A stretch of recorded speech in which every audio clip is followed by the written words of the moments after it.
اعمال کی اصلاح کرم سے کر دے میرے اللہ، مجھے نیک کرم سے کر دے۔ الحمدللہ رب العالمین والصلاة والسلام علی سید المرسلین، اما بعد فاعوذ باللہ من الشیطان الرجیم، بسم اللہ الرحمن الرحیم۔ پڑھیے الصلاۃ والسلام علیک یا رسول اللہ وعلی آلک واصحابک یا حبیب اللہ، الصلاۃ والسلام علیک یا نبی اللہ وعلی آلک واصحابک یا نور اللہ۔ بیٹے اسلامی بھائیوں اور مدنی چینل کے ناظرین، درود پاک کی ایک بڑی شاندار فضیلت سنتے ہیں۔ نبی پاک علیہ الصلوۃ والسلام کا فرمان جس کا مضمون ہے، جو مجھ پر ایک بار درود پاک پڑھتا ہے اللہ تعالیٰ اس پر 10 رحمتیں نازل فرماتے ہیں۔ آگے فرمایا جو مجھ پر 10 بار درود پاک پڑھے اللہ کریم اس پر 100 رحمتیں نازل فرماتے ہیں۔ جو مجھ پر 100 بار درود پاک پڑھے اللہ کریم اس پر 1000 رحمتیں نازل فرماتا ہے۔ اچھا، یہاں تک تو یہ حدیث بڑی خوبصورت ملٹیپلیکیشن ہے، 1 پر 10، 10 پر 100، 100 پر 1000 رحمتیں لوٹتے جائیں، درود پاک پڑھتے جائیں۔ مگر آگے جو حدیث پاک کا جز ہے، سبحان اللہ، ایک امتی، ایک عاشق رسول یہ تمنا کرتا ہے کہ اللہ کرے کہ نبی پاک کے پیچھے پیچھے یہ غلام بھی جنت میں داخل ہو جائیں۔ مگر سنو میرے آقا کیا فرماتے ہیں، جس نے مجھ پر 1000 مرتبہ درود پاک پڑھا، آقا فرماتے اس کا کاندھا میرے کاندھے سے جنت کے دروازے پر چھو رہا ہوگا، یعنی آقا علیہ الصلوۃ والسلام اپنے ساتھ اسے جنت میں لے جائیں گے۔ اب 1000 بار درود پاک میں کتنا ٹائم لگتا ہے؟ اتنے سارے ینگسٹر نوجوان بیٹھے ہیں، فضول باتوں کے لیے بڑا ٹائم ہے، یہ موبائل فون ہمارے گھنٹوں لے جاتا ہے، لیکن پورا دن گزر جاتا ہے درود پاک نہیں پڑھتے۔ تو آج اتنے خوبصورت، اتنے روحانی مبارک اجتماع میں آئے ہیں، بچے بھی نیت کریں، نوجوان بھی، بزرگ بھی، کہ ہم روزانہ کثرت کے ساتھ درود پاک پڑھیں گے انشاءاللہ۔ آئیے مل کر محبت کے ساتھ درود پاک پڑھیں۔ صلو علی الحبیب صلی اللہ تعالی علی محمد صلی اللہ علیہ وسلم۔ ملفوظات اعلیٰ حضرت میں ہے کہ صدیق اکبر رضی اللہ تعالی عنہ کا جو بچپن تھا اس کے بارے میں آپ لکھتے ہیں کہ آپ نے کبھی بت کو سجدہ نہ کیا، اپنی حیات میں کبھی بھی بت کو سجدہ نہیں کیا۔ چند برس کی عمر میں آپ کے والد آپ کو بت خانے میں لے گئے۔ آپ کے والد اس زمانے میں ایمان نہیں لائے تھے، تو کہا کہ یہ تمہارے بلند و بالا خدا ہیں، انہیں سجدہ کرو۔ صدیق اکبر سے وہ کہتے ہیں، حالانکہ عمر بہت چھوٹی ہے، بچپن ہے۔ جب آپ رضی اللہ تعالیٰ عنہ وہاں گئے تو آپ نے بتوں سے کیا کہا؟ کہ اے بتوں، میں بھوکا ہوں، مجھے کھانا دو، میں بے لباس ہوں، مجھے لباس دو، میں پتھر مارتا ہوں، اگر تو خدا ہے تو اپنے آپ کو بچا لے۔ آپ نے پتھر اٹھایا اور ایک بت کو توڑ دیا۔ آپ کے والد کو بڑا غصہ آیا، آپ کے چہرے پر چانٹا مار دیا۔ صدیق اکبر رضی اللہ تعالیٰ عنہ نے یہ ذرا سنیے گا بات، بڑی خوبصورت بات یہ ہے کہ یہ جو واقعہ ہے نا، یہ واقعہ خود صدیق اکبر رضی اللہ تعالیٰ عنہ نے نبی پاک کو جوانی کے عالم میں سنایا۔ بات ہے 4، 5، 6 سال کی عمر کی، اور سنایا جا رہا ہے 25، 30، 40 سال بعد۔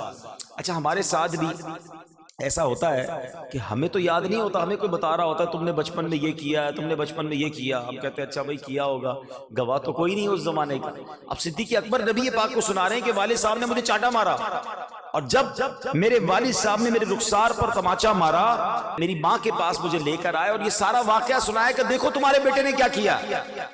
تو والدہ نے میرے والد صاحب کو کہا کہ اس کو نہ مارو، کیونکہ جب یہ پیدا ہوا تھا نا تو مجھے غیب سے آواز آئی تھی، یا امت اللہ علی التحقیق ابشری بالولد العتیق اسمہ فی السماء الصدیق لمحمد صاحب و رفیق۔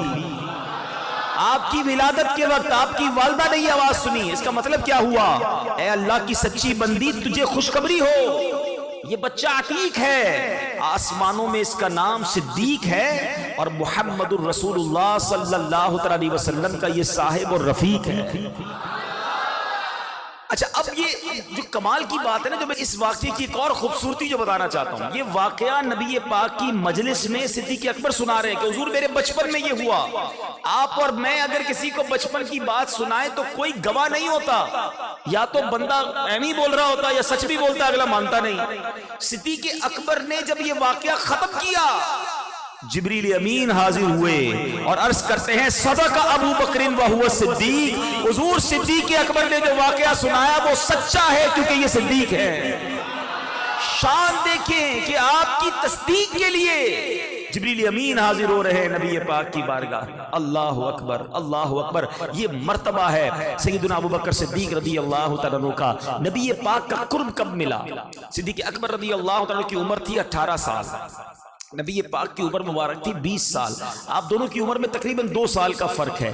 اس زمانے سے دوستی ہے، اس زمانے سے قربت ہے. آپ شریف النفس انسان تھے، سلیم الفطرت تھے، نبی پاک کے قریب ہو گئے. پیارے آقا نے بھی اعلان نبوت نہیں فرمایا مگر 20 سال کی رفاقت ہے. اور جیسے ہی سرور کائنات علیہ السلام نے اعلان نبوت فرمایا، مومنوں میں، مسلمانوں یعنی ایمان لانے والے مردوں میں سب سے پہلے صدیق اکبر ایمان لے آئے. یہاں ایک اور خوبصورت بات، پھر انشاءاللہ مزید آگے چلتے ہیں. نبی پاک پر مردوں میں سب سے پہلے ایمان کون لایا؟ صدیق اکبر رضی اللہ عنہ. عورتوں میں حضرت، یہ پتہ ہونا چاہیے نا سب کو، حضرت خدیجہ الکبریٰ رضی اللہ تعالیٰ. بچوں میں مولا علی شیر خدا کرم اللہ تعالیٰ وجہ الکریم. اچھا یہ تینوں کون تھے؟ ایک دوست، ایک زوجہ اور ایک جو سب سے قریب بچہ. حضرت علی رضی اللہ تعالیٰ عنہ نبی پاک کی گود میں پرورش پائی ہے. چلو آج یہ بھی سمجھ لو، تمام صحابہ کے ساتھ رضی اللہ تعالی عنہ لگتا ہے، حضرت علی کے ساتھ کرم اللہ تعالی وجہہ الکریم یوں کیوں کہا جاتا ہے؟ اس کے پیچھے کیا راز ہے؟ کرم اللہ تعالی وجہ الکریم، اللہ پاک نے ان کے چہرے کو اور اکرام اور عزت عطا فرمائی اور عطا فرمائے. وہ چہرہ حضرت علی رضی اللہ تعالیٰ کے بارے میں آتا ہے کہ آپ نے زندگی میں کبھی کسی غیر خدا کے آگے سجدہ ہی نہیں کیا، بلکہ جب آنکھ کھولی نبی پاک کا چہرہ دیکھا. کیونکہ بچپن ہی سے نبی پاک انہیں ان کے والد سے لے آئے کہ میں انہیں پالوں گا، تو یہ نبی پاک کے گھر میں ہی پرورش پا رہے تھے. تو اب جو مجھے سمجھانی ہے نا بات، یہ ہم خاص طور پہ مذہبی لوگوں کے لیے بھی ہے اور باقی لوگوں کے لیے بھی ہے. جب کوئی شخص دنیا میں کسی وجہ سے مشہور ہو جاتا ہے اور خاص طور پہ مذہبی طور پہ مشہور ہوتا ہے نا، تو جب تک بندہ اسے دور سے دیکھتا ہے نا بڑا نیک سمجھتا ہے، یار بڑا اچھا آدمی ہے، بڑا با اخلاق ہے، بڑا پیارا سا چہرہ ہے. لیکن جب اس طرح جب لوگ قریب آتے ہیں نا کسی مشہور آدمی کے نارملی، تو قریب جانے کے بعد پتہ چلتا ہے یہ ویسا ہے نہیں جیسا دکھتا ہے. کیونکہ بدقسمتی سے ہماری جلوتیں اور ہیں، ہماری خلوتیں اور ہیں. ہم لوگوں کے سامنے تو بڑے نیک دکھتے ہیں، کیا اکیلے میں بھی ایسے؟ تو عموماً دنیا میں یہ ہوتا ہے کہ کسی مشہور آدمی کی جب قریب جائے نا آدمی تو بندے کو اس کے عیب پتہ چلتے ہیں. قریب کا بندہ جلدی متاثر نہیں ہوتا ہے. امیر اہل سنت بڑا ایک فرماتے کبھی کبھی کہ کبھی باہر والے تو تم سے دعا کرواتے ہیں، کبھی گھر والوں نے بھی دعا کروائی ہے. باہر والے کہتے ہیں حضور صاحب پانی پہ دم کرنے، کبھی گھر والے کہتے ہیں پانی پہ دم کر دو. ان کو پتا ہوتا ہے اس کے دم میں دم ہی نہیں ہے، کیونکہ گھر کے حالات تو گھر والوں کو پتا ہو. یہ ہم سب کے لیے سبق ہے کہ ہمارے جو قریب آتا ہے کیا وہ واقعی محبت کرنے والا بن جاتا ہے یا اس کو بدزن ہو جاتا ہے.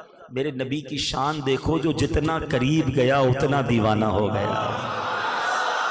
زوجہ ایمان لا رہی ہیں، گھر میں پلنے والا بچہ ایمان لا رہا ہے، قریبی دوست سب سے پہلے کلمہ پڑھ رہا ہے.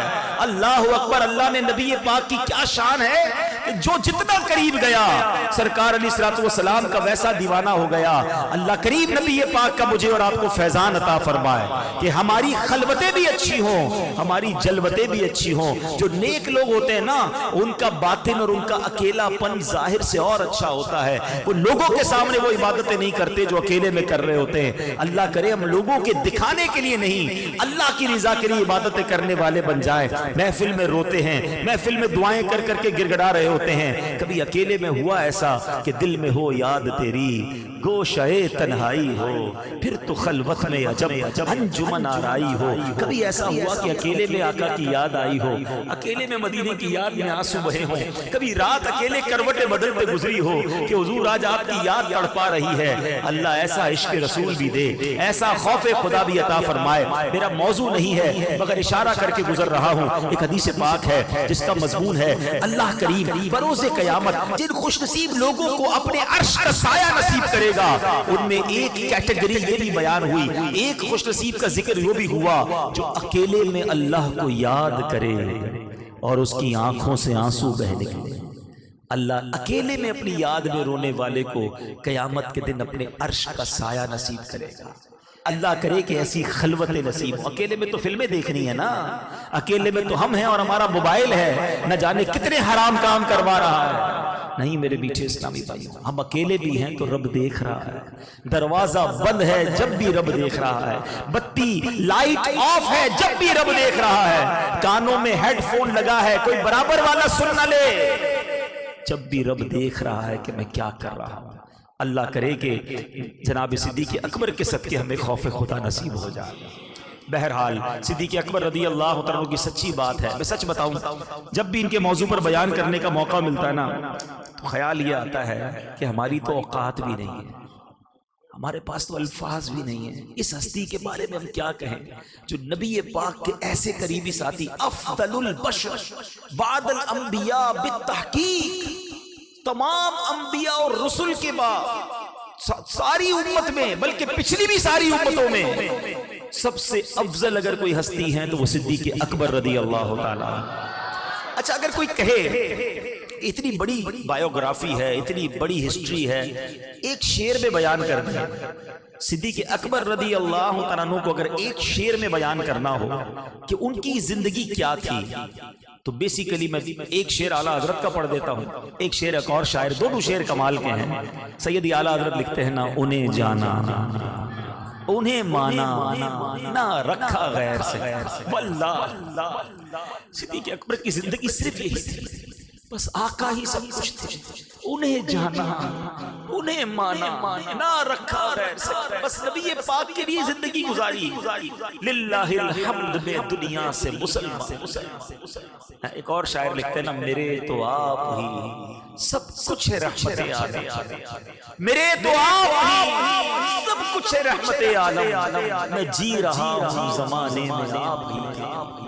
نبی پاک کے لیے مارے کھائے، نبی پاک کے لیے مخالفت برداشت کی، ایک بہت بڑی کاروباری شخصیت تھے آپ کا ایک نام تھا، معاشرے میں آپ کی عزت تھی، لوگ آپ کی بات مانتے تھے، آپ کا آرڈر چلتا تھا، مگر جب ایمان لائے تو سارا مکہ مخالف ہو گیا، دوست مخالف ہو گئے، اپنے پرائے ہو گئے، کاروباری بائیکاٹ شروع ہو گیا، آپ کو مکے سے نکالنے کی کوشش شروع کر دی گئی، مگر آپ نے نبی پاک کا ساتھ نہ چھوڑا، ہمت سے آپ نبی پاک کے ساتھ آخری وقت تک ڈٹے رہے، سارے غزوات میں شرکت کی۔ درس ہے صدیق اکبر کی زندگی سے۔ میرے بھائیوں ہم سب بھی بیٹھے ہیں نا، کوئی نیکی کا کام شروع کرتا ہے، کوئی کہہ دے یار تم غلط کر رہے ہو، بندہ کہتا ہے آئندہ نہیں کرنا۔ یہ مسجد کمیٹی کے لوگ بھی ذرا سن لیں، یار ہم تو مسجد کی خدمت کرتے ہیں، لوگ ہمیں جناب برا بلا کہتے ہیں، ہمیں کچھ کہہ کے چلے جاتے ہیں، میں نے نہیں کرنا، نیکی کا زمانہ نہیں ہے، تھوڑا سا نیکی کا کام شروع کرتے ہیں، کوئی جملہ کہتے ہیں، بندہ گھر بیٹھ جاتا ہے۔ دعوت اسلامی والے بیٹھے، درس نہیں دوں گا بھائی، میں کیوں درس دینے گیا تھا، فلاں نے یہ کہہ دیا، میں آئندہ بیان نہیں کروں گا، اگلے نے مجھے یہ کہہ دیا، میں قافلے میں نہیں جاؤں گا۔ یہی تو شیطان چاہتا تھا کہ آپ نیکی کے راستے سے مڑ جائیں، آپ ایک جملے سے مڑ گئے۔ کاروبار شروع کیا تھا، برابر دکاندار نے بھی غلط باتیں کی تھی، کاروبار بند کیوں نہیں کیا؟ نہیں وہ تو روزی ضروری تھی نا، روزی میں بھاگتے نہیں ہو، اپنے پسند کی چیزیں ساری کرنی ہیں، چاہے دنیا کچھ بھی کہتے رہے۔ دین کے کام میں تھوڑا سا چلے، کسی نے دل توڑا گھر بیٹھ گئے، نہیں جناب۔ امیر اہل سنت کیا پیارا شعر لکھتے ہیں، پیارے مبلغ معمولی سی مشکل پہ تو گھبراتا ہے، پیارے مبلغ معمولی سی مشکل پہ تو گھبراتا ہے، دیکھ حسین نے دین کی خاطر سارا گھر قربان کیا۔ تو ایک بات یاد رکھ لو، جب بھی دین کی طرف آؤ گے نا، نیکی کی طرف آؤ گے، ڈیفیکلٹیز آئیں گی، مشکلات آئیں گی، حوصلہ لوگ توڑیں گے، مگر ہمت نہ چھوڑنا۔ انشاءاللہ تھوڑے دنوں کے بعد راحت ہے، انشاءاللہ راستہ آسان ہو جائے گا، مگر شروع میں اگر آپ کو تکلیف آتی ہے تو صدیق اکبر رضی اللہ عنہ کی سیرت ہمیں بتاتی ہے کہ ہمت نہیں چھوڑنی ہے انشاءاللہ۔ بہرحال اعلیٰ حضرت امام اہل سنت کیا خوبصورت بات لکھتے ہیں کہ پوری کائنات میں مصطفیٰ کریم علیہ السلام جیسا نہ کوئی پیر ہے، نہ ابو بکر صدیق جیسا کوئی مرید ہے، کامل مرید نبی پاک کا کامل شیدائی کوئی ہے تو صدیق اکبر رضی اللہ تعالی عنہ ہے. شاعر مشرق لکھتے ہیں نا، عقل ہے تیری سپر، عشق ہے شمشیر تیری، میرے درویش خلافت ہے جہانگیر تیری، ماں سوا اللہ کے لیے آگ ہے تقدیر تیری، تو مسلمان ہو تو تقدیر ہے تدبیر تیری، کی محمد سے وفا تو نے تو ہم تیرے ہیں، یہ جہاں چیز ہے کیا لوح و قلم تیرے ہیں. صدیق اکبر رضی اللہ تعالیٰ کی شان قرآن کیسے بیان کرتا ہے، سبحان اللہ. ذرا سنیے، اعلیٰ حضرت امام اہل سنت نقل فرماتے ہیں، سیدنا امام فخر الدین رازی رحمت اللہ تعالی علیہ نے مفاتیح الغیب یعنی تفسیر کبیر میں فرمایا کہ سورہ واللیل یہ سیدنا ابو بکر صدیق کی صورت ہے، اور سورہ والضحیٰ یہ جناب رسول اللہ صلی اللہ علیہ وسلم کی صورت ہے. ذکر خیر قرآن میں ہے، سبحان اللہ. نبی پاک نے دیکھیں، غلام آقا کی شان بیان کرے یہ تو غلامی کا حق ہے. نبی پاک کی شان تو سارے صحابہ نے بیان کی، مگر اس صحابی کی قسمت پہ ہماری جانیں قربان جن کی شان خود نبی پاک بیان فرمائے. صدیق اکبر رضی اللہ تعالیٰ کی شان میں کتنی حدیث ہیں، میں ایک تو سناتا ہوں آپ کو. ایک بار نبی پاک علیہ السلام نے فرمایا، صحابہ حاضر تھے، کہ اس وقت تم پر وہ شخص ظاہر ہوگا کہ اللہ نے میرے بعد اس سے بہتر اور بزرگ تر کسی کو نہیں بنایا، اس کی شفاعت انبیاء کی شفاعت کی مانند ہوگی. ہم حاضر ہی تھے. صحابہ کرام کہتے ہیں کہ صدیق اکبر رضی اللہ تعالیٰ تشریف لے آیا، ان کے استقبال کے لیے کھڑے ہو گئے، صدیق اکبر رضی اللہ تعالیٰ کو پیار کیا اور گلے لگایا. حضرت عبداللہ ابن عباس رضی اللہ تعالیٰ سے روایت ہے، میرے نبی پاک علیہ السلام کو مولا علی شیر خدا کرم اللہ تعالیٰ وجہ الکریم کے ساتھ کھڑے ہوئے پایا. اتنے میں سیدنا ابو بکر صدیق آئے، پیارے آقا علیہ السلام نے ان سے ہاتھ ملایا، گلے لگایا اور ان کے چہرے پر بوسہ دیا. مولا علی کہتے ہیں حضور آپ ابو بکر کو چومتے ہیں؟ نبی پاک نے کیا فرمایا، اے ابو الحسن، ابو بکر کا میرے یہاں ایسا مرتبہ ہے جیسا میرا مرتبہ میرے رب کے حضور ہے. اس قدر شان، اتنا پیار نبی پاک علیہ السلام فرماتے. اللہ اکبر. سنو، حضرت عمر فاروق، حضرت ابو بکر صدیق کا رتبہ دیکھنا. ایک بار صحابہ کی جماعت موجود ہے، دائیں ہاتھ میں سیدنا ابو بکر صدیق رضی اللہ تعالیٰ کا ہاتھ تھا نبی پاک کے، بائیں ہاتھ میں حضرت عمر رضی اللہ تعالیٰ کا ہاتھ ہے. میرے آقا صحابہ میں آئے اور فرماتے ہم قیامت کے روز یوں ہی اٹھائے جائیں گے. آقا اپنے ہاتھوں میں ابو بکر صدیق و حضرت عمر کو لے کر قیامت کے دن آئیں گے. ایک کیسی زندگی گزری، اللہ اکبر. باتیں تو بہت ساری ہیں، ساری رات بیان کرتا رہوں، راتیں گزر جائیں گی، بات ختم نہیں ہوگی. مگر صدیق اکبر رضی اللہ تعالیٰ کی دلی تین خواہشیں کیا؟ چلے میں ایک سوال آپ سے بھی کر لیتا ہوں جو یہاں موجود ہے، کہ اگر آپ سے کوئی پوچھے the most favorite desires، آپ کی دل کی سب سے بڑی تین خواہشیں کیا ہیں؟ کبھی اکیلے میں سوچنا کہ کیا ہے میرے دل میں، اس سے شاید آپ کو اپنا آپ بھی پتہ چل جائے گا. کسی کو بنگلہ بنانے کی، کسی کو گاڑی لینے کی، کسی کو امریکہ یورپ کے نظارے دیکھنے کی. اپنی خواہشات سوچیں کہ اگر تین خواہشات کوئی کہے کہ سب سے آپ کی زندگی کی سب سے اہم خواہشات کیا ہے تو چیک کرنا. صدیق اکبر رضی اللہ تعالیٰ کی تین خواہشیں دیکھو. آپ کہتے ہیں میری تین زندگی کی سب سے بڑی خواہش ہے. کہتے ہیں پہلی ہے النظر الیک، دوسری ہے وانفاق مال علیک، اور تیسری ہے والجلوس بین یدیک. کیا موتی جیسے الفاظ ہے، معنی بعد میں بتاؤں گا، خالی عربی سنتے تو لطف آنے لگ گیا. عاشق اکبر کی باتیں ہیں نا. کہتے میری تین خواہشیں ہیں، بس اپنے آقا کو دیکھتا رہوں. النظر الیک وانفاق مالی علیک، میں نبی پاک پر اپنا مال خرچ کرتا رہوں. والجلوس بین یدیک، میں بس نبی پاک کے قدموں میں حاضر رہوں، میں ادھر ہی بیٹھا رہوں. اب دیکھو عاشق اکبر کی خواہشات تھی نا، اللہ نے یہ تینوں کیسے پوری کی ہیں؟ پہلی خواہش والنظر الیک، بس آقا کو دیکھتا رہوں. ویسے بھی زندگی میں بھی نبی پاک کا دیدار تو کرتے تھے. ایک اور بڑی خوبصورت بات اساتذہ سے ہی پڑھی کہ جب نبی پاک خطبہ فرماتے تھے نا، بیان فرماتے، سارے صحابہ دو زانو بیٹھ کر ادب کے ساتھ سر جھکاتے تھے، آقا کے چہرے کو نہیں دیکھتے تھے. صرف ابو بکر صدیق رضی اللہ تعالیٰ اور حضرت عمر فاروق رضی اللہ تعالیٰ یہ نبی پاک کے چہرے کو دیکھتے، آقا انہیں دیکھتے. وہ نبی پاک کو دیکھ کر مسکراتے، آقا انہیں دیکھ کر مسکراتے. اچھا یہ تو ہوتا رہا، دیدار ہوتا رہا. مگر پتہ ہے جو دیدار غار ثور میں ہوا نا، ہائے ہائے، یہ تو کمال ہو گیا. اگر صدیق اکبر کی بات ہو اور ہجرت کی بات نہ ہو، اس سفر کی بات نہ ہو تو بات ہی ادھوری رہ جاتی ہے. نبی پاک علیہ الصلوۃ والسلام کو جب ہجرت کا حکم دیا گیا نا تو پیارے آقا علیہ الصلوۃ والسلام، اچھا صحابہ کرام کی بہت ساری جماعت جا چکی تھی مدینہ، کچھ ہی صحابہ رہ گئے تھے، تو صدیق اکبر کے پاس نبی پاک تشریف لائے اور فرمایا ابو بکر مجھے ہجرت کی اجازت مل رہی ہے۔ کہتے حضور کیا میں آپ کا رفیق سفر بن سکتا ہوں؟ نبی پاک نے فرمایا ہاں ابو بکر تم میرے رفیق سفر ہو۔ اب آپ خوشی کے مارے رونے لگے۔ حضرت عائشہ صدیقہ فرماتی میں نے زندگی میں پہلی بار دیکھا کہ کوئی خوشی کے مارے بھی روتا ہے، کہ میرے بابا جان زارو کتار رونے لگے۔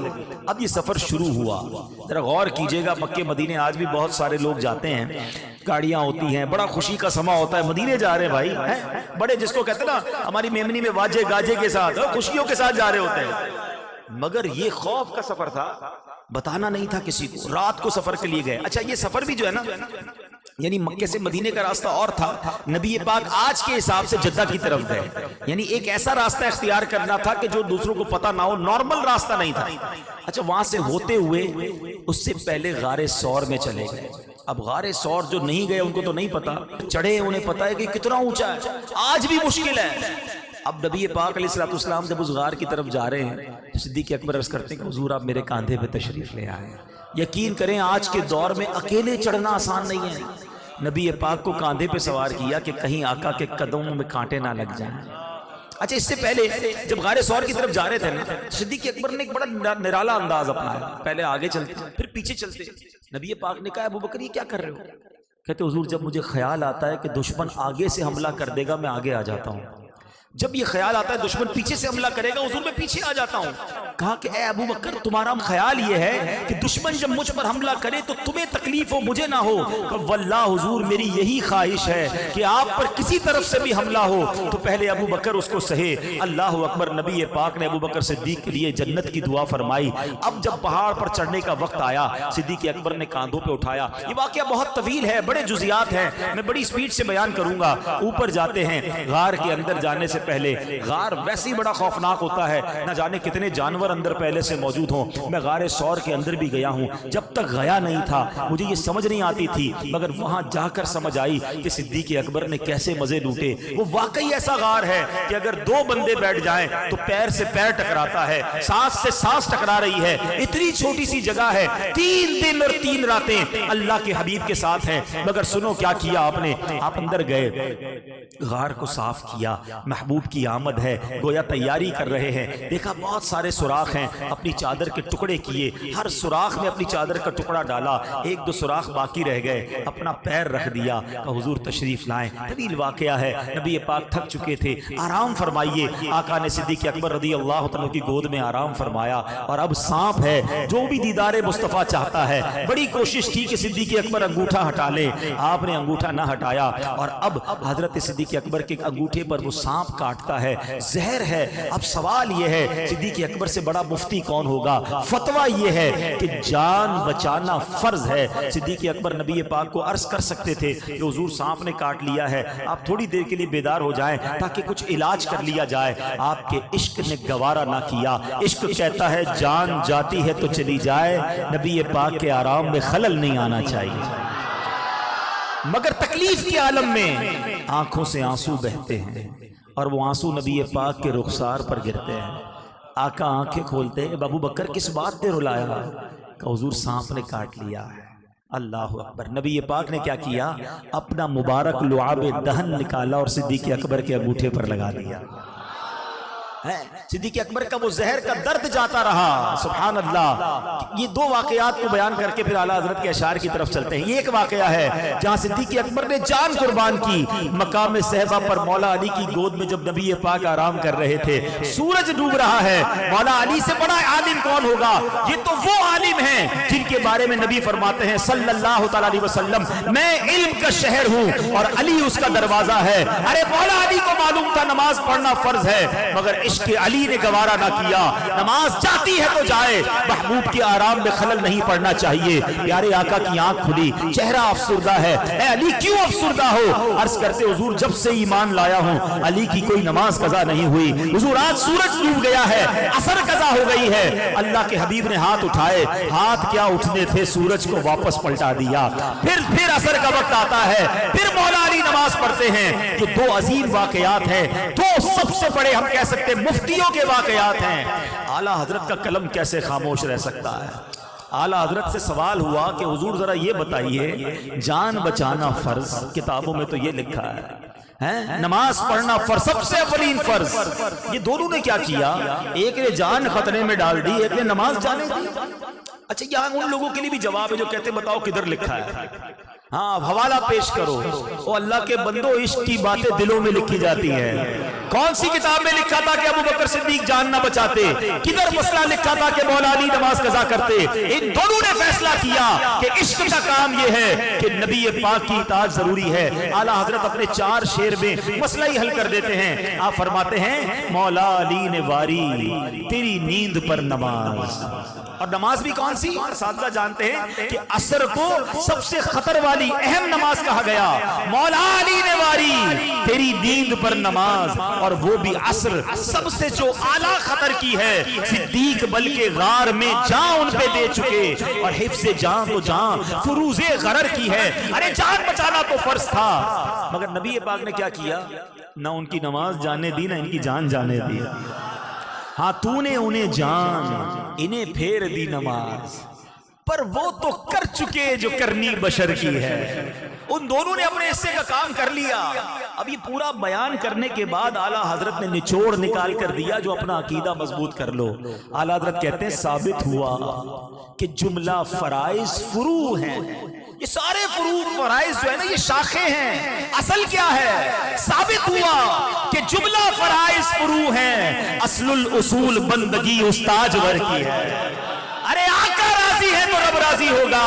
پڑھتے رہو نمازیں، پڑھتے رہو اللہ کا نام۔ اگر اللہ کے حبیب کی محبت دل میں نہیں، تم سے اللہ کے نبی راضی نہیں ہیں، تو نہ نمازیں کام آنی ہیں، نہ روزے کام آنے ہیں۔ ضرور پڑھو نمازیں، ضرور رکھو روزے، مگر نبی پاک کی محبت دل میں ہونا ضروری ہے۔ جبھی سیدی اعلیٰ حضرت نے لکھا انہیں جانا، انہیں مانا، نہ رکھا غیر سے کام، للہ الحمد میں دنیا سے مسلمان ہے۔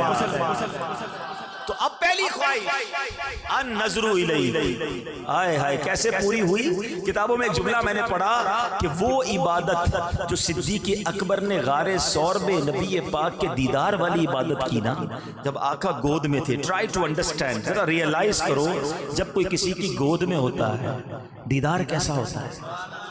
آنکھیں کیسی دیکھی ہوں گی، ابرو کیسے دیکھے ہوں گے، داڑھی کیسی دیکھی ہوگی، پیارے آقا کے مبارک کان کیسے دیکھے ہوں گے، اور کتنا جی بھر کے دیکھا ہوگا۔ علماء کہتے ہیں جس وقت صدیق اکبر نبی پاک کا اس وقت جو دیدار کر رہے تھے، کائنات میں وہ عبادت کوئی اور نہیں کر رہا تھا، صرف صدیق اکبر کو یہ مقام حاصل تھا کہ اس طرح نبی پاک کا دیدار نصیب ہوا۔ اللہ نے پہلی خواہش ایسے پوری کی۔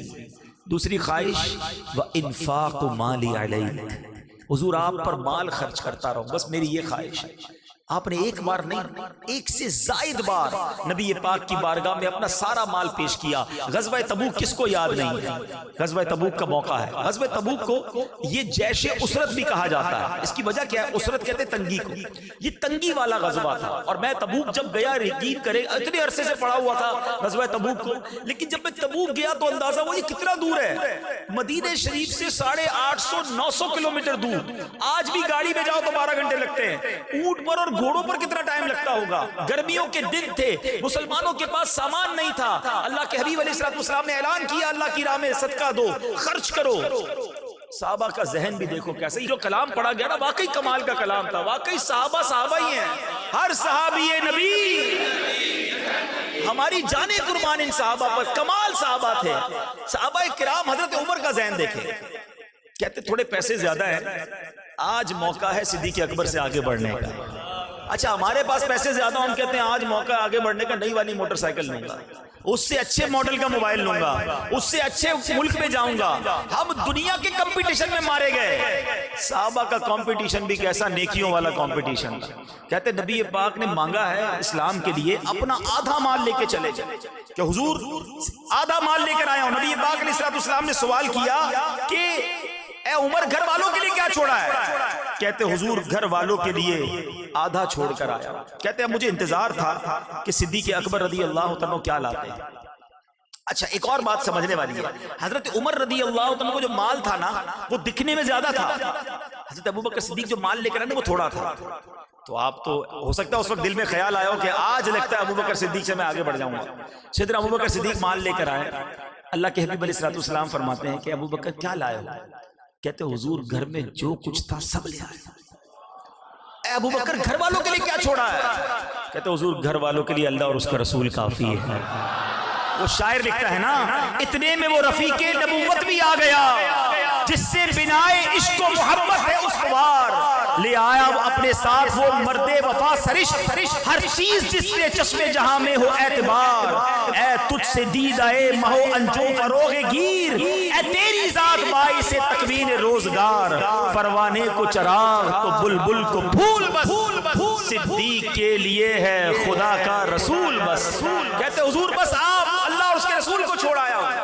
اچھا یہ کیسا سویب تھا آپ کو پتا؟ کیا کیا لائے تھے؟ آپ اپنے گھر میں کچھ بھی چھوڑ کر نہیں آئے، یہاں تک کہ آپ کے جو کرتے کے بٹن تھے نا آپ نے وہ بٹن بھی راہ خدا میں دے دیے، کانٹے لگائے. تھوڑی دیر ہوئی تو جبریل امین حاضر ہوئے نبی پاک کی بارگاہ. نبی پاک نے دیکھا کہ جبریل امین کے لباس پر بھی کانٹے لگے ہوئے ہیں. ارشاد فرمایا اے جبریل یہ کیسا لباس پہنا ہے؟ کہتے حضور آج میں نے نہیں، آسمان پہ جتنے فرشتے ہیں اللہ کو ابو بکر کی ادا ایسی پسند آئی ہے کہ سارے فرشتوں نے یہ لباس پہنا ہے. حضور اللہ ابو بکر کو سلام ارشاد فرماتا ہے، آپ پوچھئے ابو بکر سے اس حال میں وہ رب سے راضی ہے کہ نہیں؟ گھر میں کچھ نہیں ہے، سنگل پینی نہیں تھی. سوال ہو رہا ہے اے ابو بکر رب تجھے سلام دے رہا ہے اور یہ سوال ہو رہا ہے کہ کیا تم رب سے راضی ہو؟ صدیق اکبر سے جب یہ سوال ہوا آپ زاروں کتار رونے لگے. آپ کہتے میں اپنے رب سے کیسے ناراض ہو سکتا ہوں یا رسول اللہ میں رب سے راضی ہوں. اللہ اکبر. حضرت عمر فاروق نے اس دن وہ تاریخی جملہ ارشاد فرمایا، فرماتے میں نے جان لیا میں ابو بکر سے کبھی آگے نہیں بڑھ سکتا. سبحان اللہ. تمنا تھی انفاق مالی علیہ، زندگی کی بڑی تمنا تھی کہ حضور پر اپنا مال قربان کروں. آپ نے سارا مال قربان کیا اور سنو صلہ کیا ملا. اللہ کے حبیب کیا فرماتے ہیں صلی اللہ تعالی وسلم. پہلے ایک اور بات بتاؤں کہ پیارے آقا علیہ الصلوۃ والسلام حدیثوں میں لکھا کہ صدیق اکبر رضی اللہ تعالیٰ عنہ کا مال یوں استعمال فرماتے تھے جیسے اپنا مال استعمال فرماتے ہیں. اتنی کلوزنس تھی کہ پوچھا نہیں جاتا تھا. نبی پاک صدیق اکبر کے مال کو استعمال فرماتے اور وہ حدیث اللہ اکبر آپ فرماتے جس کا مضمون ہے جتنے لوگوں نے مجھ پر احسان کیا میں نے سب کا احسان چکا دیا مگر ابو بکر نے جو مجھ پر احسان کیا قیامت کے دن اس کا بدلہ میں رب سے لے کے اسے لوٹاؤں گا. اللہ اکبر. کس کس شان کو بیان کیا جائے. اللہ کے حبیب کی دعائیں کس طرح انہوں نے لی. ارے بلال حبشی سے کون محبت نہیں کرتا؟ ہمارے عاشقوں کے امام ہیں، مؤذن رسول ہیں، انہیں چھڑا کر کون لایا؟ امیہ جو تھا اتنا ظلم کرتا تھا. ابو بکر صدیق قریب سے گزرے، دیکھا بلال کو مار رہے ہیں، تپتی ریت پر لٹاتے ہیں. آپ نے اس کے مالک سے کہا کیوں تنگ کرتے ہو؟ یہ مسلمان ہو گیا ہے کیوں مارتے ہو؟ کہا ابو بکر تمہیں بڑا شوق ہے خرید لو اسے. آپ نے بتاؤ کتنے پیسے لوگے؟ وہ تھوڑے پیسے بتاتا. آپ نے کہا اوکے. وہ اور پیسے بڑھاتا. آپ نے کہا ٹھیک ہے. وہ ڈیل ڈن کرتا پھر پیسے بڑھا دیتا. وہ جتنے مانتا رہا آپ بڑھاتے رہے. آخرکار ایک رقم پر فیصلہ ہو گیا. آپ نے جب پیسے دیے امیہ پتہ ہے کیا کہتا ہے؟ کہتا ہے ابو بکر تم تو بڑے کاروباری تھے، تمہارے کاروبار کی میں نے بڑی باتیں سنی، تمہاری ڈیل بڑی زبردست ہوتی تھی. آج تم نے کیا کیا؟ جو مانگا تم نے دے دیا، بڑا مہنگا غلام خریدا ہے. اللہ اکبر. ابو بکر صدیق کہتے ہیں اے امیہ تم بلال کی قیمت کیا جانو؟ تمہیں کیا معلوم یہ کون ہے؟ ارے تم اس سے زیادہ مانگتے میں تمہیں اتنے دیتا. جب خرید کر لاتے ہیں نبی پاک کے پاس حضرت بلال کو آزاد کر کے لاتے ہیں، پیارے آقا کی بارگاہ میں پیش کرتے ہیں حضور بلال آیا ہے، آپ کا سچا غلام آیا ہے، حضور آج آزاد ہو کر آیا ہے. اللہ کے نبی کیا کہتے ہیں اے ابو بکر تھوڑے میرے پیسے بھی ملا لو. بلال کو آزاد کرنے میں جو تم نے رقم خرچ کی ہے میرا مال بھی اس میں شامل کر لو. صدیق اکبر کہتے حضور میرا مال آپ ہی کا تو ہے، حضور میرا سب کچھ آپ کا ہے. اللہ اکبر. کیا کیا کارنامے بیان کروں صدیق اکبر رضی اللہ تعالی عنہ کے. سنو تیسری خواہش. والجلوس بین یدیک، کہتے حضور میری تمنا ہے کہ بس آپ کے قدموں میں زندگی گزرے. زندگی تو گزاری مگر جب وفات کا وقت قریب آنے لگا، آقا تو تشریف لے جا چکے تھے نا دنیا سے ہیں، مگر صدیق اکبر رضی اللہ تعالیٰ عنہ نے وصیت کیا کی، کہتے دیکھو جب میرا وصال ہو جائے نا تو میری میت کو نبی پاک کی بارگاہ میں لے جانا، روضے کے سامنے رکھ دینا اور یہ کہنا کہ حضور ابو بکر حاضر ہے، اگر اندر سے اجازت مل جائے تو ساتھ دفن کر دینا، اجازت نہ ملے تو جنت البقیع میں دفنا دینا. یہاں ایک بڑی باریک سی بات ہے، عقیدے کی بات کر دوں. یہ تو وصیت صدیق اکبر نے کی کتابوں میں لکھا، صحابہ نے کیوں عمل کی؟ کیونکہ صحابہ جانتے تھے کہ حضور مزار میں حیات ہیں. سارے صحابہ کا اس وصیت پہ عمل کرنا کہ حضور سنتے بھی ہیں، جانتے بھی ہیں، دیکھتے بھی ہیں، تو زندہ ہے واللہ، تو زندہ ہے واللہ، میرے چشم عالم سے چھپ جانے والے اے عاشقو تمہیں مبارک ہو. یہی صحابہ کا عقیدہ، صدیق اکبر کا بھی یہی عقیدہ ہے، ورنہ وصیت کیوں کرتے؟